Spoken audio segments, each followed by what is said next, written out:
Shri Jayas Akhil ABC സ്വാഗതം. ഈ നിലമ്പൂരിലെ ഒരു നല്ല വിജയത്തിൻ്റെ എല്ലാ തിളക്കവും അഖിലിൻ്റെ മുഖത്തുമുണ്ട്. കാരണം അവിടെ വളരെ അധ്വാനിച്ചു എന്നുള്ളത് തെളിഞ്ഞിരിക്കുകയാണ്. ഇത് നിലമ്പൂരിലെ വിജയം കേരള രാഷ്ട്രീയത്തിൻ്റെ ഭാവിയിൽ ചില മാറ്റങ്ങൾ സംഭവിക്കാൻ പോകുന്നു എന്നുള്ളതിൻ്റെ സൂചനയല്ലേ കണ്ടത്?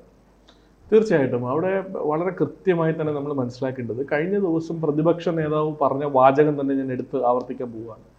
കാരണം ടീം UDF ഒരു ടീം വർക്കായിരുന്നു. വളരെ കൃത്യമായി ചടുലമായി കോൺഗ്രസ് ഇതുവരെ കാണാത്ത, UDF ഇതുവരെ കാണാത്ത വളരെ കൃത്യനിഷ്ഠതയോടുകൂടിയുള്ള പ്രവർത്തനം.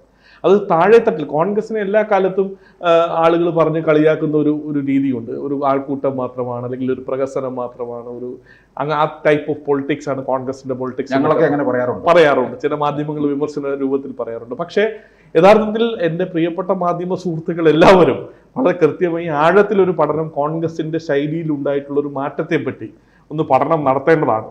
കാരണം വളരെ കൃത്യമായി തന്നെ താഴെത്തട്ടിലുള്ള പോരായ്മകൾ തിരിച്ചറിഞ്ഞുകൊണ്ട് താഴെത്തട്ടിൽ എവിടെയൊക്കെയാണ് പാച്ചപ്പ് ചെയ്യേണ്ടത് അവിടെയൊക്കെ ഉത്തരവാദിത്തപ്പെട്ട നേതാക്കന്മാർക്ക് ചുമതല കൊടുത്ത് അത്തരം ആളുകളെ ഫീൽഡ് ചെയ്ത് ആ ആളുകളെ കൊണ്ട് അവിടുത്തെ പ്രവർത്തകരെ ഊർജ്ജസ്വലമാക്കി എങ്ങനെയാണ് പ്രവർത്തിപ്പിക്കേണ്ടതെന്നുള്ള ചടുലമായ പ്രവർത്തനം കാഴ്ചവെക്കാൻ ഈ ടീം UDFന് കഴിഞ്ഞു എന്നുള്ളതിൻ്റെ വിജയമാണ് ഈ കഴിഞ്ഞ തിരഞ്ഞെടുപ്പുകളിലെ എല്ലാ വിജയവും. അതുപോലെ തന്നെ നിലമ്പൂരിനെ സംബന്ധിച്ച് എടുത്തു പറയേണ്ട സാഹചര്യം, എല്ലാ കാലഘട്ടത്തിലും ഈ ഉപതെരഞ്ഞെടുപ്പിന്റെ കാര്യത്തിൽ കമ്മ്യൂണിസ്റ്റ് മാർക്സിസ്റ്റ് പാർട്ടി പറഞ്ഞുകൊണ്ടിരുന്ന വാചകം അത് അവരുടെ സിറ്റിംഗ് സീറ്റായിരുന്നു. ആ സിറ്റിംഗ് സീറ്റിൽ അവർ ജയിച്ചു, അത്രമാത്രം.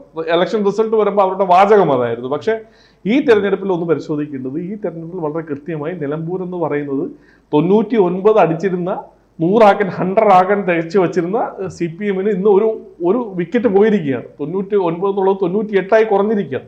അപ്പോൾ കമ്മ്യൂണിസ്റ്റ് മാർക്സിസ്റ്റ് പാർട്ടിയുടെ മലബാറിലെ ഉത്തരവാദിത്തപ്പെട്ട ഒരു MLA പോലും ആ സഖ്യം വിട്ട് അവിടെ ഒരു ഉപതെരഞ്ഞെടുപ്പ് നടക്കുന്ന ഒരു സാഹചര്യം ഉണ്ടായി.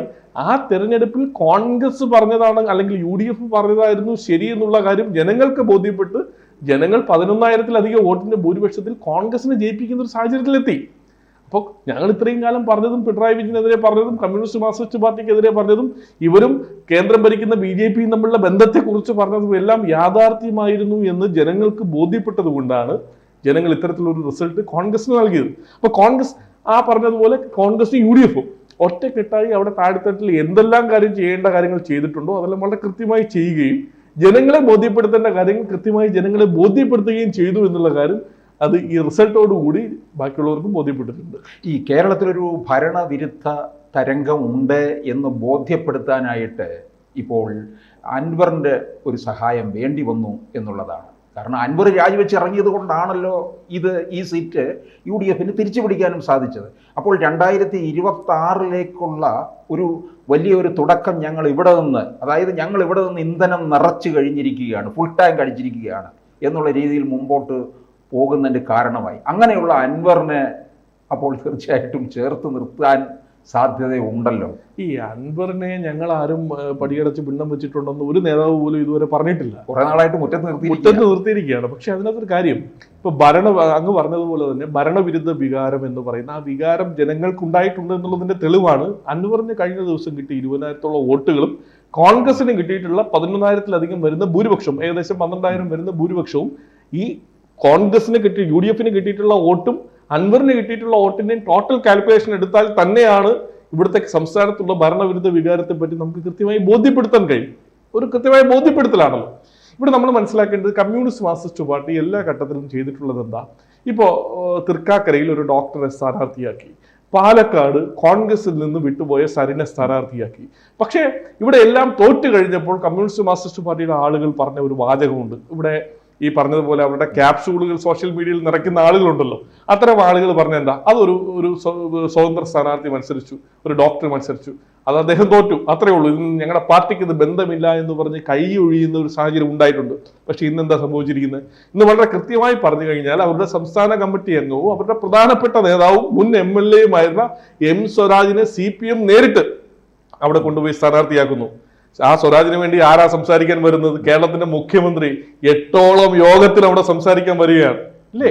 ബഹുമാനായ നമ്മുടെ AICC general secretary KC Venugopal നടത്തിയ പരാമർശങ്ങൾക്ക് മറുപടി പറയാൻ പോലും മുഖ്യമന്ത്രി തിരുവനന്തപുരത്ത് നിന്ന് അദ്ദേഹത്തിന് മറുപടി പറയാനായിട്ട് നിലമ്പൂരിലേക്ക് വരുന്ന സാഹചര്യം വരെ ഉണ്ടായി. അപ്പോൾ ആ തെരഞ്ഞെടുപ്പ് കമ്മ്യൂണിസ്റ്റ് മാർക്സിസ്റ്റ് പാർട്ടി നേരിട്ട് മോണിറ്റർ ചെയ്തു. കമ്മ്യൂണിസ്റ്റ് മാർക്സിസ്റ്റ് പാർട്ടിയുടെ നേരിട്ടുള്ള ഇടപെടൽ ഉണ്ടായിട്ടുണ്ട്. സംസ്ഥാന സെക്രട്ടേറിയറ്റ് അംഗം മത്സരിക്കുന്നു. ഏറ്റവും ശക്തനായ സ്ഥാനാർത്ഥി എന്ന് അവർ തന്നെ അവകാശപ്പെടുന്ന സ്ഥാനാർത്ഥി ഇത്രയും ദയനീയമായി പരാജയപ്പെട്ടു. എങ്ങനെ സംഭവിച്ചു? ഭരണവിരുദ്ധ വികാരം എന്നൊരു ഫാക്ട് ഉണ്ട് എന്നുള്ളതാണ്. അതൊരു ഫാക്ടർ തന്നെയാണ്. ആ ഭരണവിരുദ്ധ വികാരം കൃത്യമായി വോട്ടുകളായി ജനം കൃത്യമായി അത് കോൺഗ്രസിലേക്കും UDFിലേക്കും നൽകിയത് കൊണ്ട് ഉണ്ടായിട്ടുള്ള ആ വിജയമാണ്, തിളക്കമാർന്ന മിന്നും വിജയമായി അത് UDFിന് മാറ്റാൻ കഴിഞ്ഞത്. പിന്നെ അൻവർ എന്ന് പറയുന്നത്, അൻവർ ഈ LDFിന്റെ ഭാഗമായി നിന്നാണ്. നമ്മൾ ഇതെല്ലാം സംസാരിക്കുമ്പോൾ ഒന്ന് തിരിഞ്ഞു ചിന്തിക്കേണ്ട ഒരു കാര്യമുണ്ട്. അൻവർ LDFിന്റെ ഭാഗമായി നിന്ന സമയത്ത് ഇവിടെ എന്തുമാത്രം പരാമർശങ്ങൾ UDF നേതാക്കന്മാർക്കെതിരെ, കോൺഗ്രസ് നേതാക്കന്മാർക്കെതിരെ, AICC തലത്തിലുള്ള നേതാക്കന്മാർക്കെതിരെയൊക്കെ എന്തുമാത്രം മോശം പരാമർശങ്ങൾ നടത്തി. ഒരു ഘട്ടത്തിൽ പോലും CPMO അല്ലെങ്കിൽ കമ്മ്യൂണിസ്റ്റ് മാർക്സിസ്റ്റ് പാർട്ടിയുടെ ഏതെങ്കിലും ഒരു നേതാവോ അതിനെ തടയിടുകയോ വ്യക്തിപരമായ അതിശയങ്ങൾ പാടില്ല എന്ന് പറയാൻ പോലും ഒരു ഘട്ടത്തിൽ പോലും ഒരു നേതാവ് തയ്യാറായിട്ടില്ല. ബഹുമാനപ്പെട്ട കേരളത്തിന്റെ മുഖ്യമന്ത്രി അതിനെല്ലാം തലോടി അദ്ദേഹത്തെ പ്രോത്സാഹിപ്പിച്ച് ഇത്തരം ആരോപണങ്ങൾ വീണ്ടും വീണ്ടും ആവർത്തിക്കുന്ന തരത്തിലേക്ക് അൻവറിനെ പ്രോത്സാഹിപ്പിച്ചുകൊണ്ടേയിരുന്നു. പക്ഷെ ഒടുവിൽ എന്ത് സംഭവിച്ചു? ഇതേ അൻവർ തന്നെ പാല് കൊടുത്ത കൈക്ക് പാമ്പ് കൊത്തുന്ന മാതിരി മാറുന്ന ഒരു സാഹചര്യം ഉണ്ടായി. ഇതേ അൻവർ മുഖ്യമന്ത്രിക്കെതിരെ പറഞ്ഞു. ഇതേ അൻവർ മുഖ്യമന്ത്രിയുടെ മകൾക്കെതിരെ പറയുന്ന ഒരു സാഹചര്യം ഉണ്ടായി. അവസാനം തന്റെ കക്ഷിയുടെ ഭാഗമായിരുന്ന ഒരു MLA, സ്വതന്ത്ര MLA രാജിവെച്ച് അവിടെ ഒരു ബൈ ഇലക്ഷൻ നടന്ന് അവിടെ കമ്മ്യൂണിസ്റ്റ് മാർക്സിസ്റ്റ് പാർട്ടിക്ക് പരാജയം സംഭവിക്കേണ്ട ഒരു സാഹചര്യത്തിൽ എത്തി നിന്നിട്ടുണ്ടെങ്കിൽ അവിടെ ഞങ്ങൾ പറഞ്ഞ കാര്യങ്ങളെല്ലാം ശരിയല്ലേ?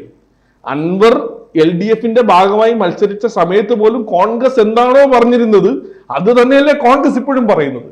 ആ കോൺഗ്രസ് പറയുന്ന കാര്യങ്ങൾ ശരിയാണെന്ന് ജനങ്ങൾക്ക് ബോധ്യപ്പെട്ടത് കൊണ്ടല്ലേ കോൺഗ്രസ് സ്ഥാനാർത്ഥിയായി ആര്യാടൻ മുഹമ്മദ് ഇത്രയും മികച്ച വോട്ടിംഗ് പാറ്റേണോട് കൂടി ജയിച്ചു വരേണ്ട ഒരു സാഹചര്യം ഉണ്ടായി. ആര്യാടൻ ഷൗക്കത്ത് ജയിച്ചു വരേണ്ട ഒരു സാഹചര്യം ഉണ്ടായി. നമ്മൾ മറ്റൊരു കാര്യം മനസ്സിലാക്കേണ്ടത്, ഇവിടെ CPM എടുത്തൊരു സ്ട്രാറ്റജി ഉണ്ടായിരുന്നു. ഇവിടെ CPM ഇവിടെ പറഞ്ഞ പോലെ ആര്യാടൻ ഷൗക്കത്തിനെ സ്ഥാനാർത്ഥിയാക്കുന്ന സമയത്ത് അവിടെ മലപ്പുറത്തെ DCC പ്രസിഡന്റ് VS ജോയി അദ്ദേഹം ഈ ചെറുപ്പക്കാരെ കാര്യത്തിൽ അദ്ദേഹത്തിന്റെ ഒരു ഇടപെടൽ നമ്മളൊന്ന് പരിശോധിക്കേണ്ടതാണ്. അദ്ദേഹത്തിന് ഇപ്പോ പാലക്കാട് സംഭവിച്ചത്, പാലക്കാട് MLA ആയിട്ട് രാഹുൽ മാങ്കൂട്ടത്തിനെ തീരുമാനിച്ച സമയത്ത് അവിടെ സരിനെ കോൺഗ്രസിൽ നിന്ന് തന്നെ ഒരു പടലപ്പിണക്കത്തിന്റെ ഭാഗമായി സരിനെ തട്ടിയെടുത്തുകൊണ്ടുപോയി അവിടെ സ്ഥാനാർത്ഥിയാക്കി CPM മത്സരിപ്പിക്കേണ്ട ഒരു ഗതികേട് CPMനുണ്ടായിരുന്നു. CPM അതേ ലക്ഷ്യത്തോടു കൂടി തന്നെയാണ് നിലമ്പൂരേക്ക് കണ്ണുനട്ടിരുന്നത്. പക്ഷേ അവിടെ സംഭവിച്ചത് കോൺഗ്രസിൽ ഉണ്ടായിട്ടുള്ള ഘടനാമാറ്റവും ശൈലി മാറ്റവും യുവാക്കളുടെ പ്രത്യേക രീതിയിലുള്ള പുതിയ ജനറേഷൻ നേതാക്കന്മാരുടെ ഒരു ഇടപെടൽ അവിടെ ഉണ്ടായിട്ടുണ്ട്. അവിടെ കൃത്യമായ ഒരു ശൈലി മാറ്റം കോൺഗ്രസിന് സംഭവിച്ചിട്ടുണ്ട്. കോൺഗ്രസിന്റെ DCC അധ്യക്ഷനായി സ്ഥാനാർത്ഥിയായി പരിഗണിച്ച VS ജോയിയുടെ സ്റ്റേറ്റ്മെന്റ് ഒന്ന് പരിശോധിച്ചാൽ മതി. ഒരു നോട്ടം കൊണ്ടോ ഒരു വാക്ക് കൊണ്ടോ പോലും ഈ പാർട്ടിയെ വേദനിപ്പിക്കുന്ന ഒരു തരത്തിലുള്ള ഇടപെടലും തന്റെ ഭാഗത്തു നിന്ന് ഉണ്ടാകില്ല എന്നൊരു ചെറുപ്പക്കാരൻ പറഞ്ഞ് മാതൃക കാണിക്കുകയാണ്.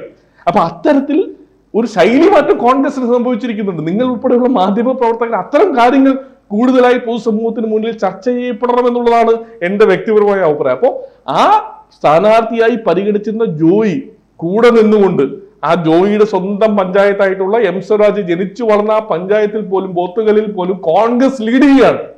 സ്വരാജിന്റെ വാർഡിൽ 44 വോട്ടിലേക്ക് സ്വരാജ് പിന്നിൽ പോവുകയാണ്. അപ്പോൾ ആ പഞ്ചായത്തിൽ കോൺഗ്രസ് ലീഡ് ചെയ്യുന്ന സാഹചര്യം ഉണ്ടായി. അപ്പോൾ കോൺഗ്രസിന്റെ ചടുലമായ ഒറ്റക്കെട്ടായിട്ടുള്ള പ്രവർത്തനം അവിടെ കാഴ്ചവെച്ചു. മികവാർന്ന പ്രവർത്തനത്തിന് ജനങ്ങൾ കൊടുത്ത ഒരു റിസൾട്ടാണിത്. കോൺഗ്രസിനകത്തും UDFിനകത്തും വലിയൊരു ശൈലി മാറ്റമുണ്ട്. ഞങ്ങളുടെ ലക്ഷ്യം 2026 കൃത്യമായി കോൺഗ്രസിന്റെ ഒരു മുഖ്യമന്ത്രി കേരളത്തിൽ ഉണ്ടാവുക എന്നുള്ളത് തന്നെയാണ് അതിനകത്തൊരു സംശയം. പക്ഷെ അതിന് അഖിലേ, ഇപ്പൊ ഈ നിലമ്പൂരിലെ വെച്ചുകൊണ്ട് ആ ഒരു തരംഗം വളരെ മുമ്പോട്ട് കൊണ്ടുപോകാമെന്ന് നിങ്ങൾ കണക്ക് കൂട്ടുന്നുണ്ട്. 26 അധികാരത്തിൽ വരാമെന്നും. പക്ഷേ ഇനിയും തെരഞ്ഞെടുപ്പിന് 7-8 മാസം ബാക്കി നിൽക്കുകയാണ്. CPM പിണറായി വിജയൻ തന്ത്രങ്ങൾ ആവിഷ്കരിക്കുന്നതിൽ സമർത്ഥനാണെന്ന് നിങ്ങൾക്ക് നന്നായിട്ട് അറിയാം. നിങ്ങൾ പ്രധാനമായിട്ട് നേരിടാൻ പോകുന്നത് പിണറായിയെ തന്നെയാണ്. അദ്ദേഹം വോട്ട് എങ്ങനെ കൈവശപ്പെടുത്താമെന്നുള്ളതിൻ്റെ തന്ത്രങ്ങൾ അറിയാവുന്ന ആളാണ്. പുതിയ ശമ്പള കമ്മീഷൻ വരും. ആശാവർക്കർമാരുടെ പ്രശ്നങ്ങൾ ഒരുപക്ഷെ പരിഹരിക്കും. സപ്ലൈകോയിൽ സാധനങ്ങൾ നിരത്തി ജനങ്ങളുടെ കണ്ണിൽ മണ്ണിടാനൊക്കെ സമർത്ഥനാണ്. ഇതിനെയൊക്കെ നിങ്ങൾ എങ്ങനെ അതിജീവിക്കുമെന്നുള്ളതും കൂടി വരുന്നുണ്ട്. അല്ല, ഇവിടെ ഒരു പ്രശ്നം, ഇപ്പോൾ നമ്മളിപ്പോൾ തിരുവനന്തപുരം നിവാസികളാണല്ലോ. എന്തായിരുന്നു ഇവിടെ തിരുവനന്തപുരത്തെ ഈ പറയുന്ന റോഡുകളുടെ അവസ്ഥ? ഈ ഇപ്പൊ തെരഞ്ഞെടുപ്പിലേക്ക് അടുക്കാറായപ്പോഴത്തേക്ക് ഇവിടുത്തെ റോഡുകളുടെയൊക്കെ പണി ഏകദേശം പൂർത്തീകരിച്ചു വരികയാണ്. അത് തന്നെ മന്ത്രി മുഹമ്മദ് റിയാസും തിരുവനന്തപുരം കോർപ്പറേഷൻ മേയറും തമ്മിൽ അഗാധമായ തർക്കം നടന്നുകൊണ്ടിരിക്കുകയാണ്. കോർപ്പറേഷന്റെ ഓൺ ഫണ്ടിൽ ചെയ്ത റോഡാണെന്ന് അവർ പറയുന്നു, അത് PWD ഫണ്ടാണെന്ന് അവർ പറയുന്നു.